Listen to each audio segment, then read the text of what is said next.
నమస్తే, మీరు చూస్తున్నది టీవీ9. నా పేరు Shweta. Welcome to top stories. కేంద్రం మావోయిస్టులపై నిషేధం విధించింది. వారిని ఉగ్రవాదులుగా ప్రకటించింది. సిపిఎం మావోయిస్టు పార్టీని ఉగ్రవాద సంస్థ అంటోంది. దేశ అంతర్గత భద్రతకు మావోలతో తీవ్ర ముప్పు పొంచి ఉందని పేర్కొంది. ఇంతవరకు 4 రాష్ట్రాల్లోనే మావోలపై నిషేధం ఉంది. కేంద్ర నిర్ణయంతో ఇతర రాష్ట్రాల్లో బ్యాన్ వర్తిస్తుంది. అయితే బ్యాన్ విధించేందుకు సరైన ఆధారాలు లేవని, దీన్ని తాము వ్యతిరేకిస్తున్నట్టు బెంగాల్ ప్రభుత్వం అంటోంది. అటు కేంద్రం నిర్ణయాన్ని సిపిఐ కూడా వ్యతిరేకిస్తోంది. బ్యాన్ విధించడం సరికాదని ఆ పార్టీ నేత గురుదాస్ గుప్తా అన్నారు. ఇరాన్ పోలీసుల కర్కసత్వం మరోసారి బయటపడింది. అక్కడ తాజాగా జరిగిన అధ్యక్ష ఎన్నికల ఫలితాలను నిరసిస్తూ తెహ్రాన్ లో ఆందోళన చేస్తున్న స్థానికులపై పోలీసులు లాఠీలు జరిపించారు. ఎలాంటి ముందస్తు హెచ్చరికలు లేకుండా ఆందోళనకారులను తరిమి కొట్టారు.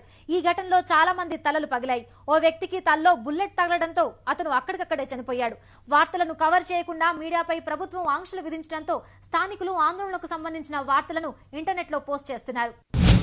సికింద్రాబాద్ పాట్ మార్కెట్ లో కామవాంఛ తీర్చలేదని గుగులోతు మంత్రి అనే గిరిజన మహిళా కూలిపై శంకర్, ఉపేంద్ర అనే 2 యువకులు యాసిడ్ దాడి చేశారు.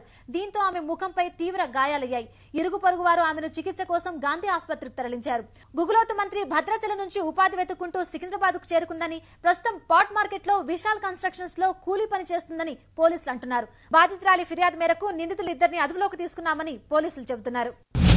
టాటా నానో కస్టమర్లకు గుడ్ న్యూస్. బుకింగ్ అమౌంట్ చెల్లించి 2 నెలలు ఎదురు చూస్తున్న టాటా నానో దరఖాస్తుదారులకు త్వరలోనే కార్ సొంతమవునుంది. ర్యాండమ్ మెథడ్ లో అదృష్టం వరించిన 1,00,000 మందికి ఈ వారంలో అలాట్మెంట్ లెటర్లు పంపుతామని టాటా మోటార్స్ ప్రకటించింది. జూలై మొదటి వారంలో నానో కార్ల డెలివరీ ప్రారంభమవుతుంది. 2,03,000 దరఖాస్తుదారుల్లో అలాట్ కాని మిగతా 1,03,000 మంది కారు కావాలనుకుంటే బుకింగ్స్ ను కొనసాగించుకోవచ్చు. వారికి జూలై నుంచి 2వ దశ అలాట్మెంట్ ప్రకటించేదాకా వడ్డీ చెల్లిస్తారు. ఇవి ఇప్పటివరకు టాప్ స్టోరీస్. మరిన్ని లైవ్ అప్డేట్స్ కోసం చూస్తూనే ఉండండి.